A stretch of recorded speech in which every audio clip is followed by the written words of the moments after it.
எதற்காவது இப்பொழுது கேள்வி நம்முடைய காதலை விழுந்திருக்கிறதா? இதுதான் அர்த்தம். அல்லாஹ் கேட்கிறான், புத்தகத்தை ஒரு அற்புதமான பிராணியாக நாம் படைத்திருக்கிறோம். இதை ஆராய்ச்சி செய்கிறான் ஒரு யூதன், ஜான் ஸ்டீவன்சன் என்று சொல்லக்கூடிய ஒரு யூதன் குர்ஆனை ஆராய்ச்சி செய்கிறான். எதற்காக என்றால் அவன் சொல்கிறான், குர்ஆனை விட பைபிள் தான் சிறந்தது என்பதை சொல்லுவதற்காக குர்ஆனை அவன் ஓதுகிறான், படிக்கிறான். யூதர்கள் நம்மை விட அருமையாக குர்ஆன் ஓதுவார்கள், நம்மை விட அதிகமாக குர்ஆனை புரிந்து கொள்வார்கள். அவ்வளவு அரபிக் நாலேஜ் அவர்கள் இருக்கிறது. அப்படி ஆராய்ச்சி செய்து கொண்டு வருகிற போது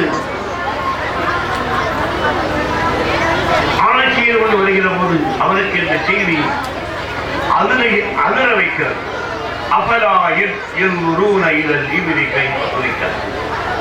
ஒட்டகத்தை ஒரு அற்புதமான பிராணியாக நாம் படைத்திருக்கிறோமே, அதை பார்த்தினுடைய படைப்பாற்றலின் மகிமையை நீங்கள் தெரிந்து கொள்ள வேண்டாமா என்று இறைவன் கேட்கிற அந்த கேள்வி. அவன் சிந்திக்கிறான், என்னடாவது குர்ஆனிலே அப்படிப்பட்ட அற்புதம், உலகத்திலே படைத்திருக்கக்கூடிய எல்லா பிராணிகளும் அற்புதமானதுதானே, அந்த அற்புதமான பிராணிகளாக எல்லாம் இருக்கிற போது ஒட்டகத்திற்கு மாத்திரம் அப்படி என்ன அற்புதம் இருக்கிறது என்று அவன் அதை ஆராய்ச்சி செய்வதற்காக எடுத்துக்கொண்டு போகிறார்.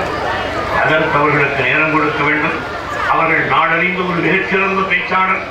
அவர்கள் ஒரு மணி நேரமாவது பேசினால்தான் அவருடைய உள்ள கிடக்கைகளை எல்லாம் உங்களுக்கு சொல்ல முடியும். ஆனால் நானும் கூட 54வது நிமிடத்திலே இருக்கின்றேன். ஆனால் நான் வந்தது அரை மணி நேரம் என்னால் பேச முடியுமா? அதற்கு பிறகு அதற்கவர்களிடத்தை கொடுத்து சில தலைவர்கள் எல்லாம் எழுந்து போவார்கள் அல்லவா அவசர வேலையில். அதே மாதிரி எனக்கு முடியவில்லை, நீங்களே பேசுங்கள் என்று அவர்களுக்கு சொல்ல வேண்டும் என்று நான் முன்கூட்டியே சொல்லி வைத்திருந்தேன். அல்லாஹ்வுடைய பெரும் கருணை, அவருடைய வேதத்தை சொல்லுவதற்கு அல்லாஹ்வுடைய கருணை எனக்கு கிடைத்திருக்கிறது. உங்களுக்கு மத்தியிலே நான் 54வது நிமிஷமாக நான் பேசிக் கொண்டிருக்கிறேன்.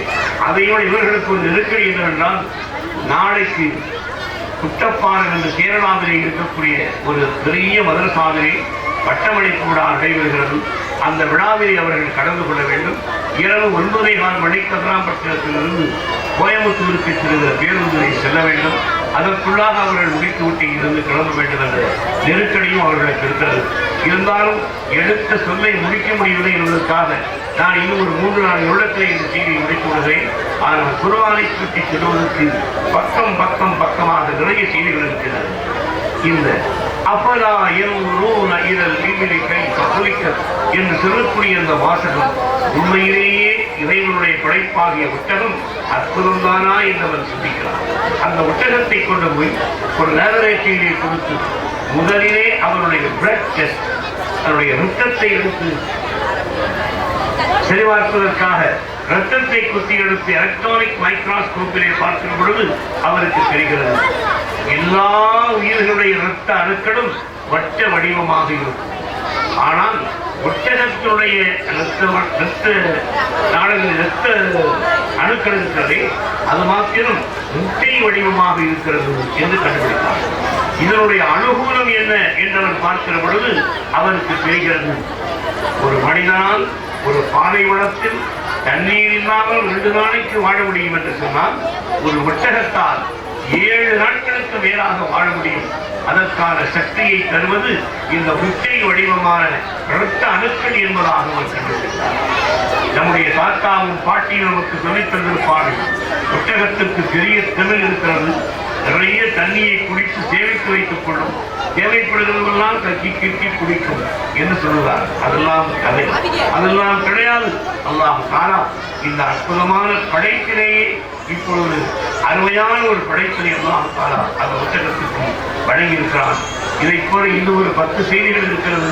ஒட்டகத்தை பற்றியே நான் சொல்லிக் கொண்டிருக்கலாம்.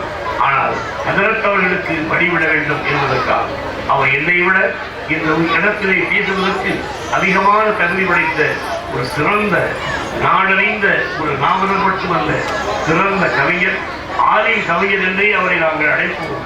அப்படிப்பட்ட ஒரு கவிஞர் திருமகனார் இங்கே வந்து உங்களுக்கு பேச்சாளர் அவர்கள் கிடைத்திருக்கிறார்கள். அவர்களுக்கு இந்த நேரத்தை அவர்களுக்கு அளித்து இதுவரை நான் பேசுவதற்கு, நிற்பதற்கு, நினைப்பதற்கு அனைத்துக்கும் ஆற்றல் தந்த எல்லாம் வல்ல அல்லாஹ்வுக்கு நன்றி கூறி இந்த அருமையான வாய்ப்பை என்னுடைய கருத்துக்களை உங்கள் மத்தியிலே பரிமாறிக்கொள்வதற்கு சந்தர்ப்பம் அளித்து எல்லாம் வல்ல அல்லாஹ்வுக்கு நன்றி கூறி உங்களிடமிருந்து விடைபெற்றுக் கொள்கிறேன். அஸ்ஸலாமு அலைக்கும் வரஹ்மத்துல்லாஹி வபரகாத்துஹு. அஸ்ஸலாமு அலைக்கும் வரஹ்மத்துல்லாஹி வபரகாத்துஹு.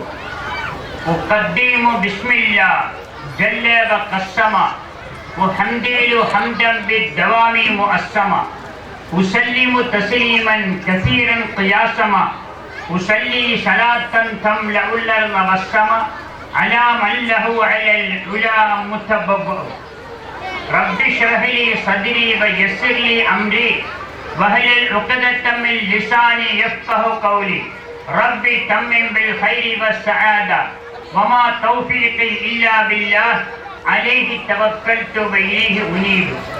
தொடக்கம் உன் பெயரால் அல்லாஹ், தொடருவதும் உன் அருளால். அடக்கம் அனைத்துமே உனக்குள்ளே, நீ அடக்கமாகிடுவாய் எம் மனத்துள்ளே. இருட்டினிலே இடறிவிடும் இனத்தவருக்கு இஸ்லாத்தில் பெருவிளக்கை காட்ட வந்த பெருமானார் ஸல்லல்லாஹு அலைஹி வஸல்லம் அவர்களையும் அவர்களின் அன்பு தோழர்கள், அருமை குடும்பத்தார்கள், அவர்களின் புனிதமிக்க பாதையிலே வாழ்ந்த புண்ணிய பூமான்கள் அனைவரின் ஆத்ம ஆசையினை மனம், மொழி, மெய் ஆத்மாவினால் வேண்டி விரும்பியவனாக தொடர்கின்றேன். எல்லாம் வல்ல அல்லாஹுவின் எல்லையில்லா பேரருளால் புதுப்பட்டினம் எனும் சிற்றூரில் புது பொலிவோடும் பூரிப்போடும் நடைபெற்றுக் கொண்டிருக்கக்கூடிய திருக்குர்ஆன் மாநாட்டினுடைய தகுதிமிக்க தலைவர் அவர்களே, எனக்கு முன்னால் ஒரே நிகழ்ச்சி அமர்ந்திருக்கக்கூடிய அதிராம்பட்டினம் காதர் மொய்தீன் கலை அறிவியல் கல்லூரியுடைய மேலாள் முதல்வரும் என் நெஞ்சில் இருந்த நேச பெருந்தகைமான பேராசிரியர் எம்.ஏ. அப்துல் காதர் அண்ணன் அவர்களே, சமுதாய பெருமக்களே, சன்மார்க்க சீலர்களே, அருமை தாய்மார்களே, அன்பார்ந்த இளைஞர்களே, நான் இந்த அரங்கத்தை பார்க்கிறேன்.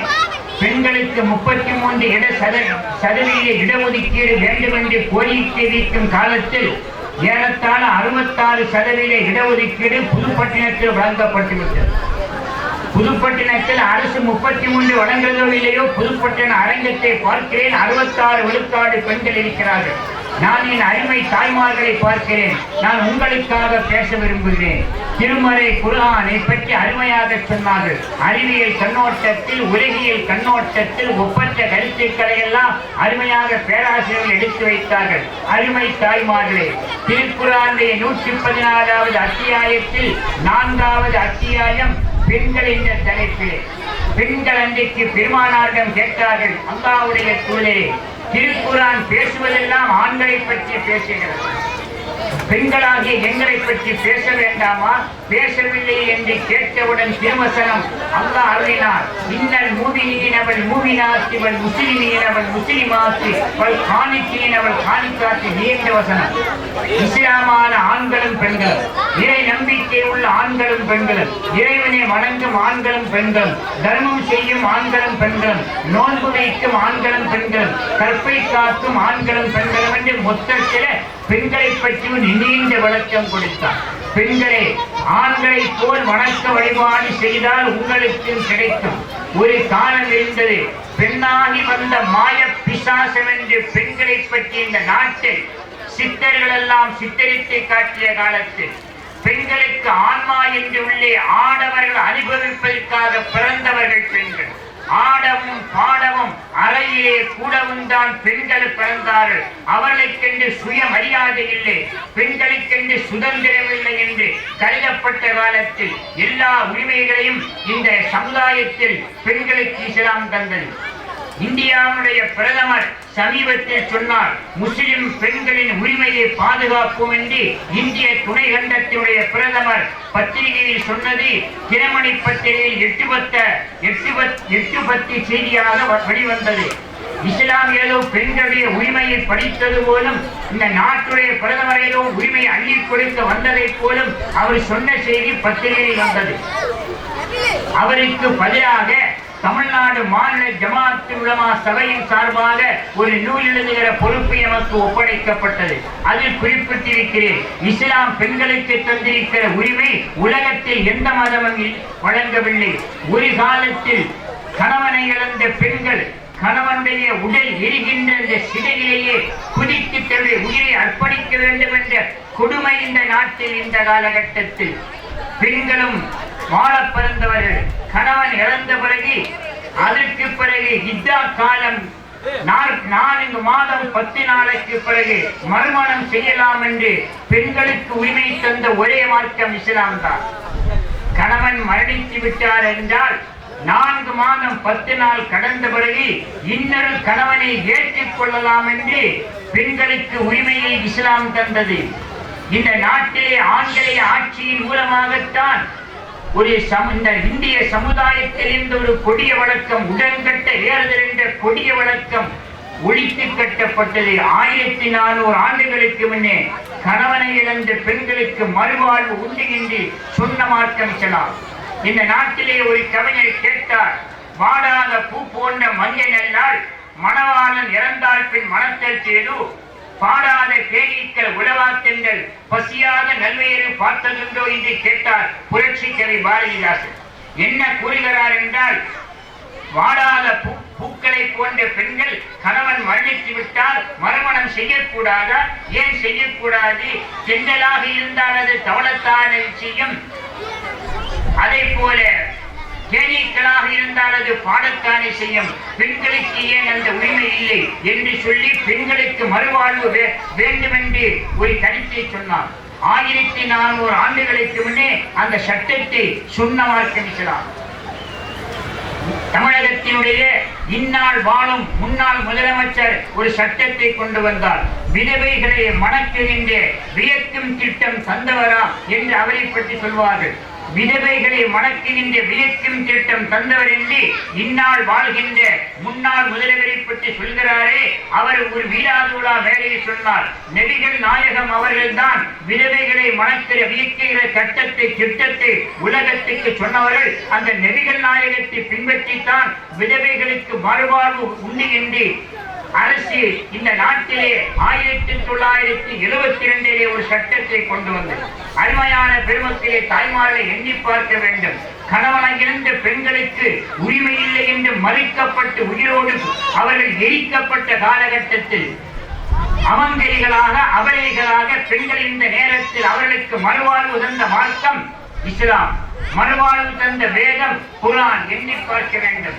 அதே போல இன்னொரு வழக்கம், கல்லானாலும் கணவன் புல்லானாலும் புருஷன் என்று ஒரு 10ஆம் வசதித்தனமான தத்துவம் நமது தமிழ்நாட்டில் இருந்தது. அதாவது கணவன் கல்லாக இருந்தாலும் கணவனே கண்கண்ட தெய்வம் எழுதி வச்சான். கணவனே கண்கண்ட தெய்வம். இஸ்லாம் சொல்லவில்லை, பெண்களே உங்கள் கணவன் உங்களுக்கு தெய்வம் அல்ல. எம் பெருமானார் ஸல்லல்லாஹு அலைஹி வஸல்லம் அருமையாக சொன்னார்கள், எந்த ஒரு மனிதனுக்கும் தலை வணங்க கூடாது. நம்மை படைத்த அல்லாஹ்வை தவிர வேறு எவனுக்கும் தலை வணங்க கூடாது. நம்முடைய தலை தன்மானம் உள்ள தலை, நம்முடைய தலை சுயமரியாதை உள்ள தலை. இந்த நாட்டில் நமக்கு சுயமரியாதை கற்றுத் தந்த மார்க்கம் இஸ்லாம். இஸ்லாம் கற்றுத் தந்த சுயமரியாதை போல் இந்திய மண்ணில் உலகத்தில் எந்த மதமும் சொல்லவில்லை. அந்த அளவுக்கு நமக்கு சுயமரியாதை இருக்கிறது, தன்மானம் இருக்கிறது என்று இந்த உலகத்தில் தெளிவாக மாதத்தை சொன்ன மார்க்கம் இஸ்லாம். எனவே கல்லானாலும் கணவன் புல்லானாலும் புருஷன் இந்த வார்த்தையை தமிழ்நாட்டு மக்களுக்கு மத்தியில் திருவள்ளுவர் தான் அறிமுகப்படுத்தி இருப்பாரோ என்று எனக்கு ஒரு ஐயம். ஏனென்றால் திருவள்ளுவர் சொன்னார், தெய்வம் தொழாள் எனினும் குளினன் தொழுதலுவார் பெய்யென பெய்யும் மழை. அதாவது ஒரு பெண்ணு மாப்பிளைய கடவுளா வணங்கினா போதும், ஆண்டவனை வணங்காம இருந்தாலும் அவளுடைய கணவனை அவள் கடவுளாக வணங்கினா அவன் மழை பெய்யுன்னு சொன்னா மழை பெய்யும். எப்படி இருக்கிறது வேடிக்கை!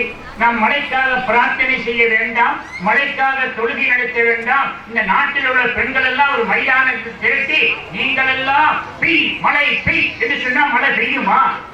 ஈரோட்டு பெரியார் அளித்தான் கேட்டார். வள்ளுவருடைய கருத்துக்கு பெரியாரை மறுப்பு கொடுத்தார். பகுத்தறிவுவாதிகள் போற்றுகிற திருக்குறள், அந்த திருக்குறளின் கருத்துக்கு பகுத்தறிவு பகலவன் என்று தமிழ்நாட்டில் போற்றப்படுகிற ஈரோட்டு பெரியார் பலி கொடுத்தார். வள்ளுவர் சொன்னாரே, தெய்வம் தொழாளினும் குளினன் தொழுதழுவால் பெய்யென பெய்யும் மழை. ஒரு பெண்ணை கடவுளை வணங்காமல் இருந்தாலும் பரவாயில்லை, கணவனை வணங்கினால் அவள் மழை பெய்யும் என்று சொன்னால் பெய்யும் என்றாரே. தமிழ்நாட்டு வறட்சி எங்கே மத்திய அரசிடத்தில் உதவி கேட்க வேண்டும். இந்த பெண்களை பார்த்து மழை பெய்ய சொல்லுங்கள் என்று சொன்னால் ஈரோட்டு பெய்யா. நான் கேட்கிறேன், இஸ்லாம் தெளிவாக சொல்லுகிறது, எந்த பெண்ணும் கணவனை கடவுளாக வணங்கக்கூடாது, கணவனுக்கு கட்டுப்பட வேண்டும், அது மார்க்கம். கணவனுக்கு இணங்கி வாழ வேண்டும், இணங்கி வாழ வேண்டுமே தவிர வணங்கி வாழக்கூடாது. பெண்களே, உங்களுக்கு ஒரு மானம் மரியாதை சுயமரியாதையை சொல்லி தந்த மார்க்கம். எனவே கல்லானாலும் கணவன் புல்லானாலும் புருஷங்கிற நிலைமை இப்போ மாறி எப்படி வந்து போச்சுன்னா, கல்லானாலும் கணவன் புல்லானாலும் புருஷன்.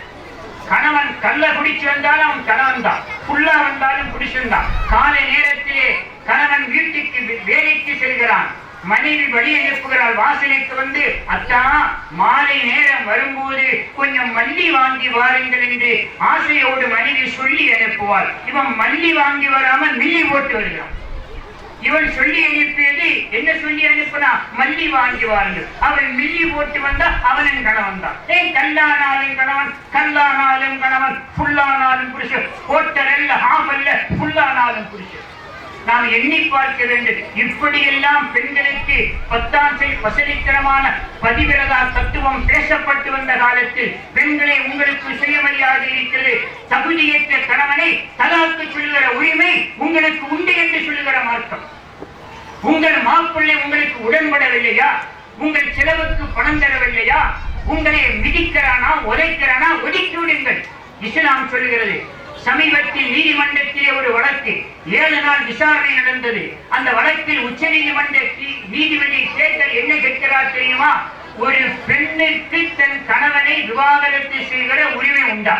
அதற்கு சட்ட அமைச்சர் கபில் சிபல் அருமையாக சொன்னார். இந்த நாட்டினுடைய சட்ட அமைச்சராக காங்கிரஸ் காலத்திலே இருந்தவரும் இப்போது உச்ச நீதிமன்ற நீதிபதி சொன்னார், இஸ்லாத்தில் கணவனை விவாகரத்து செய்கிற உரிமை பெண்களுக்கு உண்டு என்று சொன்னார். 7 நாட்கள் இன்றைக்கு உச்ச நீதிமன்றத்தில் விவாதம் முடிந்துவிட்டது. என்ன விவாதம் தெரியுமா? தலாக். தலாக்கு என்பது இஸ்லாம் பெண்களுக்கு செய்கிற அநியாயம் என்று ஒரு அநியாயமான ஒரு அபாண்ட இஸ்லாத்தின் மீது சொல்லப்படுகிறது. தலாக் என்பது என்ன அநியாயமா? தலாக் என்பது என்ன என்பதை இந்த நாட்டுடைய பிரதமருக்கும் இந்த நாட்டிலே வாழ்கிற ஒவ்வொரு பிரஜைக்கும் உலக மக்களுக்கும் இஸ்லாம் சொல்லிக் கொள்வது என்ன தெரியுமா? நிச்சயமாக தலாக்கு பெண்களின் உரிமையை பறிக்கவில்லை. தலாக்கு சொல்வது பெண்களின் உரிமையை பறிப்பதாக இருந்தால் பெண்ணு கணவனை தலாக்கு சொல்லக்கூடாது சட்டம். உலகத்தில் எந்த மதத்திலேயே இஸ்லாம் என்ன சொல்கிறது? தலாக்கு நீதிமன்றத்தை தரத்தில் ஒப்படைக்க கூடாது, கணவன் கையில் தான் அந்த உரிமையை ஒப்படைக்கணும்.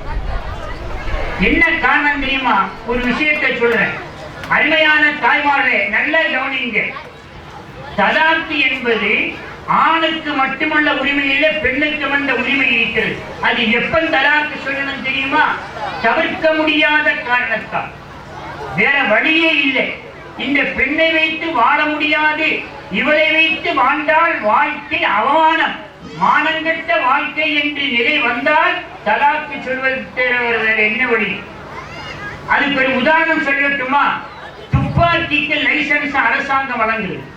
எதற்காக? தற்காப்புக்காக துப்பாக்கி வைத்துக் கொள்ளலாம் என்று அரசு அனுமதி வழங்குகிறது. லைசன்ஸ் வழங்கி லைசன்ஸ் பெற்று துப்பாக்கி வைத்துக் கொள்ளலாம் என்றால் என்ன அர்த்தம்? ஒருவருடைய உயிருக்கு ஆபத்து வரும் என்றால் அவர் தன்னை தற்காத்துக் கொள்வதற்கு துப்பாக்கி வைத்துக் கொள்ள அரசு அனுமதிக்கிறது என்பதை போல ஒரு மனிதன் இந்த நாட்டிலே மானத்தோடு மரியாதையோடும் வாழ வேண்டும் என்றால் அவனுடைய மனைவி மானங்கட்ட நிலையில் மாற்றானோடு தொடர்பு வைத்துக் கொண்டால் இந்த நாட்டினுடைய சட்டம் என்ன சொல்வது தெரியுமா? தலாக்கு சொல்லாதே. ஓ மனைவி, உன் கண்ணதிலே மாற்றானோடு மஞ்சத்தில் கொஞ்சி விளையாடினாலும் நீ வேடிக்கை பார்த்துக் கொண்டிரு. இந்த நாட்டுடைய சட்டம் சொல்கிறது. நம்முடைய மனைவி நம் கண்ணதிலே மாற்றானோடு மஞ்சத்தில் கொஞ்சி விளையாடுகிறான், சொல்லாதே தலாக்கு, கோர்ட்ல கேஸ் போடுன்னு சொல்லு. இந்த நாட்டுடைய சட்டம் என்ன சொல்லுது? உனக்கு அந்த உரிமை இல்லை, கோர்ட்ல கேஸ் போடு. கோர்ட்ல கேஸ் போட்டு வாயிதாவுக்கு மேல வாயிதா, கடைசியில என்ன நடக்கும் தெரியுமா? இவன் வாழ்க்கையை வெறுத்துக்குவோம், உடனடிய ஜட்ஜ்மெண்ட் கிடைக்குமா? தீர்ப்பு எப்ப வரணும்? தீர்ப்பு இவன் கையில் உள்ள காசையும் தீர்த்து அவன் கையில் உள்ள காசை ரெண்டு பக்கத்து காசையும் தீர்த்து விட்டு பிறகு தீர்ப்பு வரும். ஏன்னா எத்தனையோ தீர்ப்புகள் எப்படி இருக்கிறது. ஒரு பட்டிமன்றத்தில் ஒரு கவிஞர் அருமையாக சொன்னார். அதாவது நீதிமன்றத்தில் வழக்கு தொடுத்தால் வழக்குக்கு இங்கிலீஷ்ல கேஸ்னு பேரு. இன்னொரு வார்த்தை சூட். சூட்டுனாலும் வழக்கு, கேஸுனாலும் வழக்கு. எனவே சூட்டு என்ற வார்த்தையும் வழக்கு என்ற பொருளை தருகிறது, கேஸ் என்ற வார்த்தையும் வழக்கு என்ற பொருளை தருகிறது. ரெண்டை சேர்த்து பிடிங்க சூட் கேஸ். ஆக சூட்டுனால வழக்கு, கேஸுனால வழக்கு. இவன் சூட் கேஸ நீதிமன்றத்திற்கு கொடுத்து தீர்ப்பு வாங்க. இப்படி தீர்ப்பு வாங்குவதற்குள்ள ரெண்டு பக்கத்து காசு தீர்ந்து போய்விடுகிறது.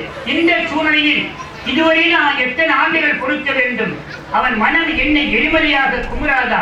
என் மனைவி இப்படிப்பட்ட வாழ்க்கை வாழ்ந்த பிறகும் இவளை விவாகரத்து செய்கிற உரிமை எனக்கு இல்லையே, நான் நீதிமன்றத்தை நாட வேண்டும், நீதிபதியை நாட வேண்டும் என்று வாழ்க்கை எவ்வளவு கேவலமாக போய்விடும். இஸ்லாம் சொல்கிறது உனக்கு உரிமை இருக்கிறது. அதே போல பெண்ணை உன்னுடைய கணவன் அந்நியவனோடு சோரம் போய்விட்டான் என்றால் நீ மனைவியாக இருக்க, மனைவி எல்லாத மாற்றாளோடு உன்னுடைய மணவாளன் மஞ்சத்திலே கொஞ்சம் விளையாடினால் வேண்டாம் அந்த கணவன் விட்டு விடு, உனக்கு உரிமை இருக்கிறது. நீதிமன்றம் என்ன சொல்லுகிறது? இல்ல பெண்ணே உனக்கு உரிமை இல்லை, நீயும் கோர்ட்ல கேஸ் போட்டு. கடைசியில் ரெண்டு பேரும் கோர்ட்ல கேஸ் போட்டா தீர்ப்பு வருவதற்கு 3 வருடங்களாகும் குறைஞ்சபட்சம். அதிலும் கூட ஒரு வேடிக்கையிலும் அந்த நாட்டுடைய ஸ்பெஷல் மேரேஜ் ஆக்ட் சிறப்பு திருமண சட்டம் சொல்லுகிறது, கணவன் மனைவி கற்பை இழந்தாலும் 3 ஆண்டுகள் பொறுத்திருந்துதான் கேஸ் போடணும். 3 வருஷம் கல்யாணம் முடித்த பெண்ணோ மாப்பிளையோ 3 வருஷம் காத்திருந்து கோர்ட்ல கேஸ் போடணும். என்ன வாழ்க்கை இது? ஒரு வாழ்க்கையா? ஆனால் இஸ்லாம் தெளிவாக சொல்லுகிறது, பெண்ணின் கற்பை காப்பாற்ற வேண்டும், ஆணும் கற்பை காப்பாற்ற வேண்டும். கற்புக்கு பங்கம் வந்தால் பிரிந்து வாழுங்கள். இதில் என்ன தவறு? அறிவுக்கு பொருத்தமான தீர்ப்பு இது. நாம் எண்ணி பார்க்க வேண்டும். இந்த நாட்டிலே பெண்களுக்கான உரிமைகளை இஸ்லாம் தந்ததை போல் உலகத்தில் எந்த மதமும் தரவில்லை, யாரும் தெளிவாக சொல்லலாம். ஒரு ஹேரி பிரைட்டிஷ் எனப்படுகிற ஒரு பிரிட்டானிய அறிவி சொன்னார், 1300 years ago Muhammad assured some rights to the mothers, wives and daughters of Islam, some rights which were not assured by the Western laws. மேற்கத்திய சட்டங்களால் இதுவரையிலும் உறுதி செய்யப்படாத உரிமைகளை முகமது ஸல்லல்லாஹு அலைஹி வஸல்லம் 13 நூற்றாண்டுகளுக்கு முன்பே முஸ்லிம் சகோதரிகளுக்கும் தாய்மார்களுக்கும் புதல்வர்களுக்கும் தந்திருக்கிறார்கள். 13 நூற்றாண்டுகளுக்கு முன்னே முஸ்லிம் பெண்களுக்கு தட்டாமல் திறந்த கதவு இந்த பெண்ணுரிமை. இந்த பெண்ணுரிமை முஸ்லிம்களுக்கு இல்லை என்று இந்த நாட்டுடைய பிரதமர் சொல்லும் போது நமக்கு வேடிக்கையாக இருக்கிறது. முஸ்லிம் பெண்களின் உரிமையை பாதுகாப்போ என்று சொல்கிறார். நகைச்சுவையாக இதை எடுத்துக் கொள்ளலாம், இதை சீரியஸா எடுத்துக் கொள்ள வேண்டாம். இந்த 21ஆம் நூற்றாண்டில் சூப்பர் ஜோக் என்று எடுத்துக் கொள்ளலாம். ஏனென்றால் அவ்வளவு உரிமைகளை அள்ளி கொடுத்த மாற்றம் இஸ்லாம். பெண்களுக்கு என்ன உரிமை தரவில்லை? சொத்திலே உரிமை இருக்கிறது. சொத்துரிமை உலகத்தில் முதலில் பெண்களுக்கு தந்த மதம் எது? இஸ்லாத்தை தவிர. சொத்திலே உரிமை இருக்கிறது. தகுதியற்ற கணவனை தவிர்க்கின்ற உரிமை இருக்கிறது. கணவன் மரணித்த பிறகு உடற்கட்டை எழுதல் என்ற கொடிய வழக்கத்தை ஒழித்துவிட்டு கணவன் மரணித்த பிறகு மறுமணம் செய்யக்கூடிய உரிமை இருக்கிறது. எல்லா உரிமையும் இருக்கிறது. ஆனா என்ன, ஆண் மற்ற மதத்து பெண்களை போல சுதந்திரமா நீங்கள் என்ன செய்யக்கூடாது, நடமாட கொஞ்சம் ஹிஜாப் எனப்படுகிற பர்தா, புர்கா, புர்கா, பர்தா, இது மட்டும்தான் இஸ்லாம் தெளிவா குர்ஆன் சொல்லுது. பெண்களுக்கு இஸ்லாம் பர்தாவை சொன்னதனால் என் அடிமை தாய்மார்களே, இஸ்லாம் உங்களை அடிமை பிடித்து நினைக்காதீங்க. நான் ஒரு உதாரணம் சொல்றேன். 2 கோலை இருக்குது. 2 கோலையில ஒரு கோலையில பால், இன்னொரு கோலையில பச்சை தண்ணி. இப்ப நீங்க என்ன செய்வீங்க? இருக்கிற மூடி 1, ஒரு மூடி குவளை 2, ஒரு குவளையில் பால், ஒரு குவளையில பச்சை தண்ணி. இப்ப நீங்க இருக்கிற மூடிய பச்சை தண்ணி கோலைக்கு பயன்படுத்துவீர்களா, பால் இருக்கிற கோலைக்கு பயன்படுத்துவீர்களா? பாலிக்குத்தானே. பச்சை தண்ணி திறந்து போனால் திறந்தால் திறந்து விட்டு போகட்டும், தீ விழுந்தா போகட்டும். ஆனா பால் மேலானது. பச்சை தண்ணியைத்தான் பாலைத்தான் மூடுவதை தவிர மூடியினால் பச்சை தண்ணியை மூட மாட்டோம். அதனால பாலின் தரம் என்ன தாழ்ந்து விட்டதா? பச்சை தண்ணிக்கு மட்டும் மூடி, பால் மூடப்படவில்லை, திறந்திருக்கிறது. இல்ல, தண்ணீர் திறந்திருக்கிறது, பால் மூடப்படவில்லை என்பதற்காக பாலின் தரம் தாழ்ந்து விட்டதா? அருமை தாய்மார்களே, பாலை மூடி வைப்போம், பச்சை தண்ணீரை திறந்து வைப்போம். ஆண்களாகி நாங்கள் பச்சை தண்ணீர் மாதிரி, பெண்களாகி நீங்கள் பாலை போன்றவர்கள். மனித சமுதாயத்துக்கு பாலூட்டி வளர்க்கக்கூடிய பாசமிக்க தாய்மார்களே, நீங்கள் பாலை போல் மேலானவர்கள், நாங்கள் பச்சை தண்ணீர் போல் சாமானியர்கள் என்பதனால்தான் உங்களுக்கு ஹிஜாப். இன்னொரு உதாரணம் சொல்லட்டுமா? கண்ணு, அதற்கு இமை என்ற மூடி. காதுக்கு மூடி இருக்கிறதா? மூக்குக்கு மூடி இருக்கிறதா? மூக்கு திறந்திருக்கிறது, காது திறந்திருக்கிறது, எந்த மூடியும் இல்லை. ஆனால் கண்ணுக்கு இவை என்ற மூடி இருக்கிறது. ஆனால் கண்ணுக்கு மூடி இருக்கிறது என்ற காரணத்தினால கண்ணை அடிமைப்படுத்தணும் அர்த்தமா? கற்பனை செய்து பாருங்கள், கண்களெல்லாம் சேர்ந்து போராடுகிறது. என்ன கொடுமை, என்ன கொடுமை! காது திறந்திருக்கிறது, மூக்கு திறந்திருக்கிறது, அதற்கெல்லாம் மூடியில்லை. கண்களாகி எங்களுக்கு மட்டும் இவை என்ற மூடி எதற்கு? வேண்டாம், வேண்டாம், உலக கண்களே வாருங்கள், பிடித்தறிவோம் இமைகளை என்று கோஷம் எழுப்பினார் கூத்தல்லவா? உலகத்தில் கண்களெல்லாம் ஒன்னா சேர்ந்து போராடுகிறது. வேண்டாம் இமைகள், வேண்டாம் இமைகள், பிடித்தறிவோம் இமைகளை என்று கண்கள் கோஷம் எழுப்புவது கோமாளித்தனம் அல்லவா? அதே போல பெண்கள் கோஷா வேண்டாம் என்று கோஷம் எழுப்பினால் கண்கள் இமை வேண்டாம் என்று சொல்வதற்கு நம்முடைய இசைமரசு பாடிய ஒரு பாடலை கேட்டிருப்பீர்கள். கண்ணைக்கு இமை போன்ற பெண்ணை நக கண்பாட்டி நீ செல்ல வேண்டும், மண்ணில் பெண்களோடு பிறந்தறிந்த மானம், அதை பேணாத பெண்ணுக்கு ஈனம், பேணாத பெண்ணுக்கு ஈனம். என்ன சொல்கிறான்னா, பெண்ணே நீ எப்படி நடந்து செல்ல வேண்டும்? கண்ணைக்கு இமை போன்ற பெண்ணே நக கண்பாட்டி நீ செல்ல வேண்டும். நீ நடந்து செல்லும் போது கால் பெருவிரலுடைய நகக்கண்ணை பார்த்து குடித்து செல்ல வேண்டும் சொல்றார்.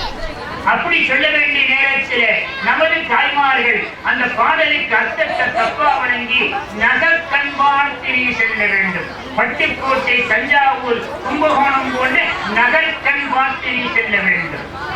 ஆக நகரத்தினுடைய கண்கள் நகர்கண் பார்த்து செல்ல வேண்டும் அல்ல, கால் பெருவிரல் நகக்கண் பார்த்து செல்ல வேண்டும் இசைமரசு பாடல். ஆக கண்ணுக்கு எப்படி பெண்ணுக்கு பாதுகாப்பு கோஷா என்பது கண்ணுக்கு பாதுகாப்பு இமை என்பதை போலத்தான் இமைகளால் கண்களின் மானம் குறைக்கப்படுவதில்லை, இமைகளால் கண்களின் தகுதி தாழ்த்தப்படுவதில்லை. ஏன் கண்ணுக்கு இமை தெரியுமா? கண்ணு மேலானது, காதை விட மூக்கை விட மேலானது கண்ணு. இது யாருக்கும் சந்தேகம் இருக்கிறதா? காது மூக்கை விட மேலானது கண் என்று சொன்னால் அதுக்கு சின்ன உதாரணம் சொல்லட்டுமா? பெரிய உதாரணம் வேண்டாம். மனைவிமார்களே, அன்பான தாய்மார்களே, உங்கள் மணவாளன் உங்களை மஞ்சத்தில் கொஞ்சம் போது கண்ணே என்று அழைப்பார். கண்ணே பாத்திமா, கண்ணே ஆயிஷா, கண்ணே ஹதீஜா, கண்ணே கண்ணை என்று கணவன் மனைவியை கொஞ்சுகிறான். என்றைக்காவது ஒரு நாள் என் காதே என் மூக்கேன்னு கொஞ்சியது உண்டா? ஒரு கற்பனை செய்து கொள்ளுங்கள். ஒரு நாள் மாப்பிள்ள நினைக்கலாம், அந்த காலத்தில் இருந்து வள்ளுவர் காலம் முதல் வைரமுத்து காலம் வரையிலும் கண்ணே கண்ணை என்று கொஞ்சம் அடித்து போய்விட்டது. நம்ம கொஞ்சம் லேட்டஸ்டா மனிதர்களுக்கான மாநாடு என்ன பால் அறிந்தவர் யாரு? தாய்ப்பால் முஸ்லிம்கள் மட்டும் அறிந்துகிறார்கள், மனிதர்கள் எல்லாம் தாய்ப்பால் அறிந்துகிறார்கள். அருமையான மனிதர்களே, நான் இங்கே முஸ்லிம்களே என்று சொல்லவில்லை, அருமையான மனிதர்களே, நாம் எல்லோரும் தாய்ப்பால் இருந்துகிறோம். எவ்வளவு காலம் தாய்ப்பால் இருந்த வேண்டும்? எந்த வேதமும் சொல்லலையே. சொன்ன வேதம் வேண்டுமா? அதற்கு வேதத்திற்கு தான் புதுப்பட்டினத்தில் திருக்குர்ஆன் மாநாடு 2 வருஷம் தாய்ப்பால் இருந்தது. அதுக்கு மேல் கூட நாம் சந்திக்கிற கடைசி பிரச்சனை என்ன தெரியுமா? நம்ம மரணித்த பிறகு நம்ம சொத்துக்களை யாருக்கு எவ்வளவு விகிதங்களில் பங்கிட வேண்டும்? எவ்வளவு விகிதாச்சாரத்தில் பங்கிட முடியும்? சரியா யாருக்கு எவ்வளவு அந்த பங்கீட்டு பின்னல் கணக்கு சொன்ன ஒரே வேதம் குர்ஆன். 4ல் 1, 8ல் 1, 3ல் 1, 3ல் 2, 6ல் 1, இப்படி பின்னல் கணக்கு சொன்ன ஒரே வேதம் குர்ஆன் தான். மரணித்த தாயோ தகப்பனோ அவருடைய சொத்துக்களை வாரிசுகளுக்கு எப்படி பங்கிட வேண்டும் என்ற புள்ளி விவரத்தை உலகத்தில் சொன்ன ஒரே வேதம் ஒப்பற்ற குர்ஆன்.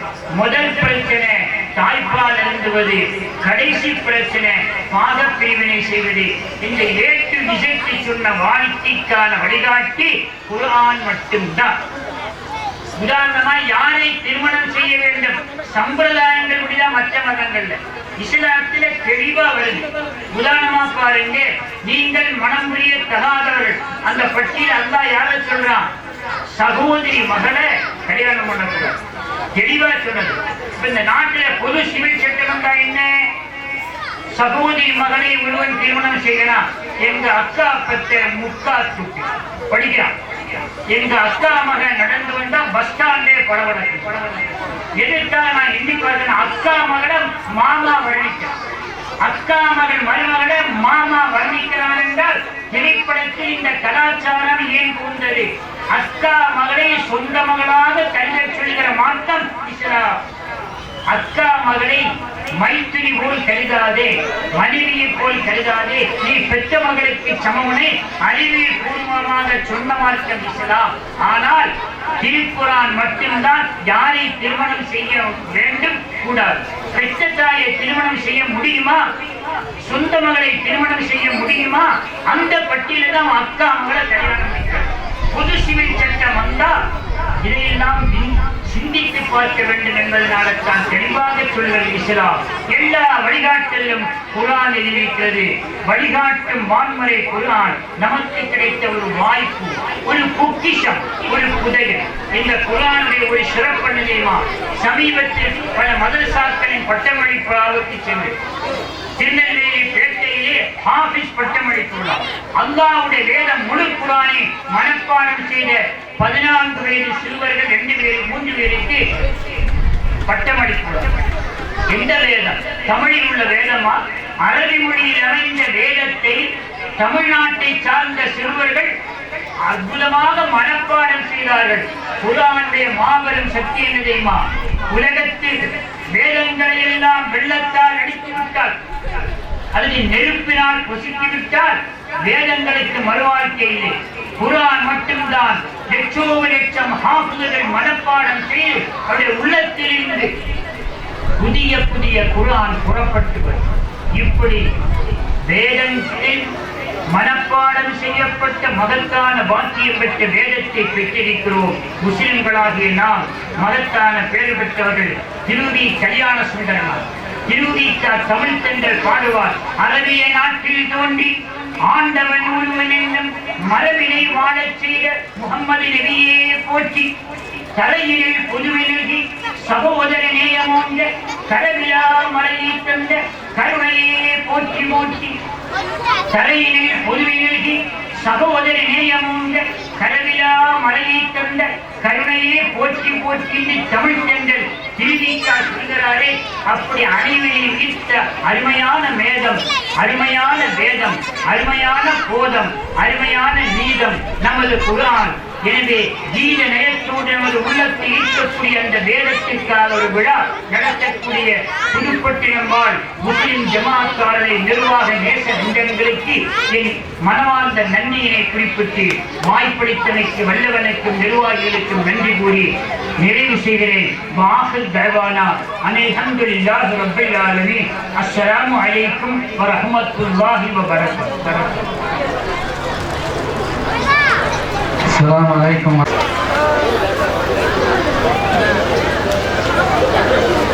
அடுத்தபடியாக காதர் மோதியின் கல்லூரியின் முன்னாள்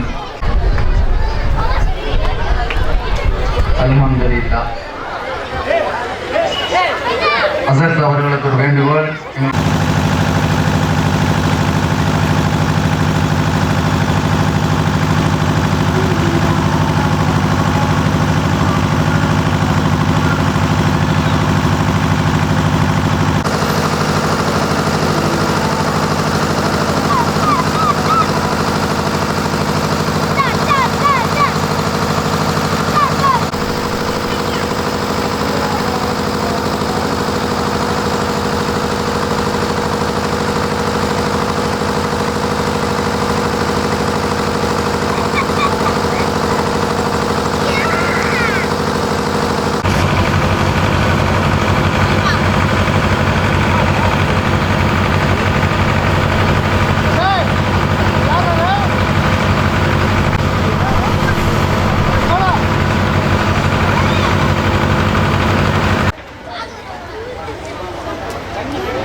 துவா செய்யுங்கள்.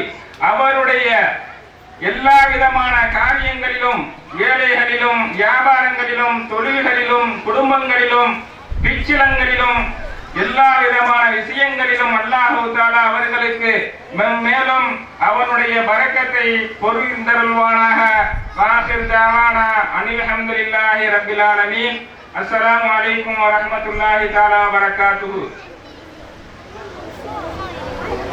மர்வான் தகப்பனார் பேர் ஷேக் தாவூத். மர்வானுங்க.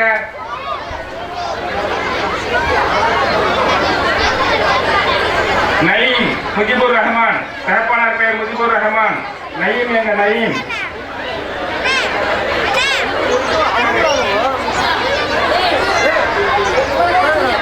அக்ரீஸ் முகமது மைதீன்.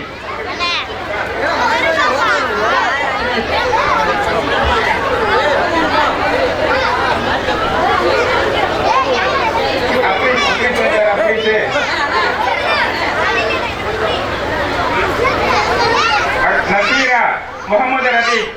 நசீரா எங்க நசீரா. ஷாஹினா மரியம். தகப்பனார் பேர் ஜமால் முகமது. ஷாஹினா மரியம் ஜமால் முகமது. சப்ரீனா தகப்பனார் பேர் ராஜி. சப்ரீனா கேட்டுங்க. சப்ரீனாவா யாரு கேட்டுங்க. யாருன்னு கேட்டுங்க.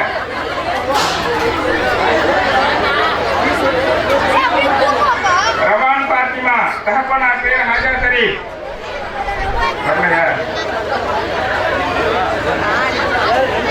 முக்சினா தமீம் அன்சாரி. தகப்பனார் பேர் தமீம் அன்சாரி. எங்க முக்சினா. சாலிஹா முகமது ராபி. சாலிஹா யாரு.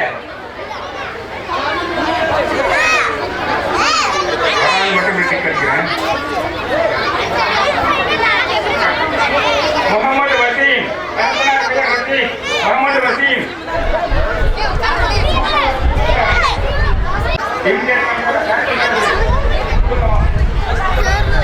முபீக் தகப்பனார் பேர் முஜிபுர் ரஹ்மான். முபீக்.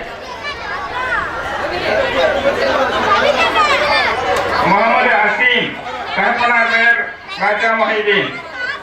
முகமது அசீம். முபீன் தகப்பனார் பேர் ஷேக் தாவூத். முபீன் வரலாற்றுல சொல்லிருந்தீங்க.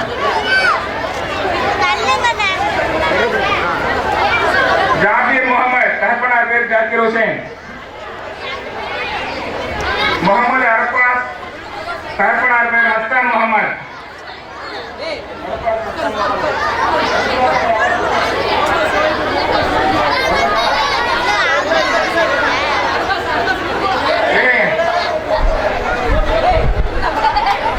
முகமது சுகை ஷேக் அலாவுதீன். முகமது சுகை ஷேக் அலாவுதீன். அப்ராத் தகப்பனார் பேர் நிஜாம். அப்ராத் யாரு. எங்க அப்ராத்.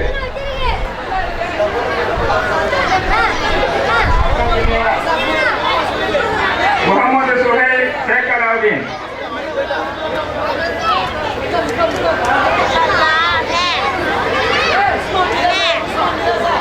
உஸ்மான் தகப்பனார் பேர் மீராசா. உஸ்மான்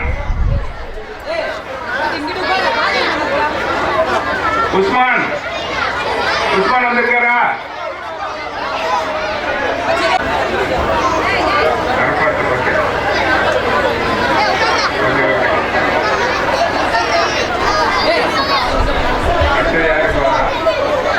உஸ்மான் வந்தாரா. உஸ்மான். ஜாபகது ஜாக்கிர் ஹுசைன் தகப்பனார் பேர் ஜாக்கிர் ஹுசைன். ஜாபகது யாரு. ஜாபகது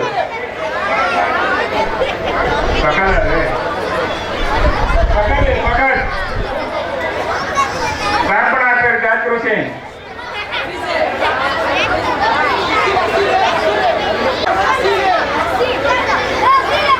அசி தகப்பனார் பேர் துல்கர்னன்.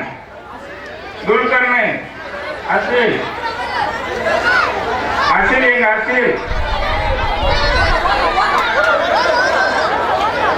அப்துல்லா தகப்பனார் பெயர் முகமது அலி ஜின்னா அப்துல்லா. மாஜித் தகப்பனார் பெயர் உபைதுல்லா மாஜித்.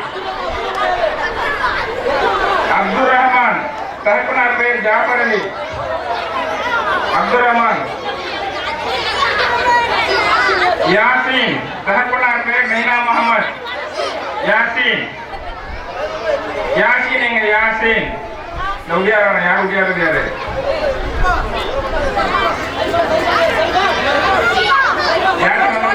யாசின் இருக்காப்லையா?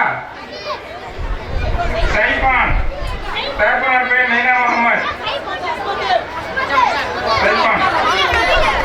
அஸ்மத் தகப்பனார் பெயர் மன்சூர் அலி. ஈசா ராஷித் தகப்பனார் பெயர் சித்தி. ஈசா ராஷித் எங்க ஈசா ராஷித்?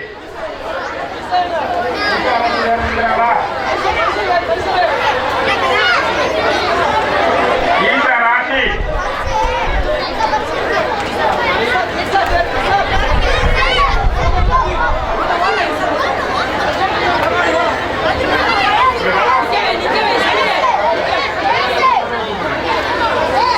பைசல் தகப்பனார் பெயர் இர்ஃபான். இர்ஷாத் தகப்பனார் பெயர் அகமது கபீர் இர்ஷாத். முர்ஷி தகப்பனார் பெயர் ஷேக் அலாவுதீன். ஷரீப் தகப்பனார் பெயர் அஜ்மீர் ஹாஜா. பயாஸ் தகப்பனார் பெயர் அலி அக்பர். நபீல் தகப்பனார் பெயர் காதர்.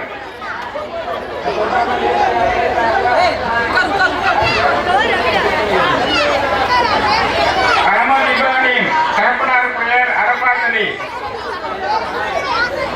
அஹமது இப்ராஹிம் தகப்பனார் பெயர் அரபாத் அலி. தம்பி அஹமது இப்ராஹிம் என்னாச்சு இருக்காரா? சொல்லுங்க, கொஞ்சம் வராட்டே நீங்க இன்ஃபார்ம் பண்ணிடுங்க. அஸ்மத் இருக்காரா? Okay okay. அஹமது இப்ராஹிம் அஸ்மர் முகமது மைதீன் அஸ்மர். அப்சர் முகமது மைதீன் அப்சர் யார்? அப்சர்.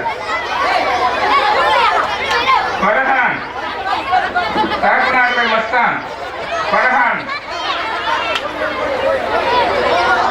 முகமது அப்ரீத் தகப்பனார் பெயர் அப்துல் அஜீஸ்.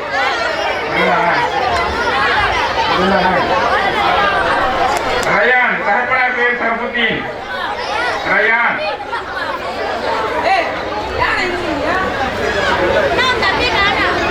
சாஹிரா தகப்பனார் பெயர் மொஹிதீன் பாபா. சாஹிரா எங்க சாஹிரா? அமீரா தகப்பனார் பெயர் முகமது கனி அமீரா.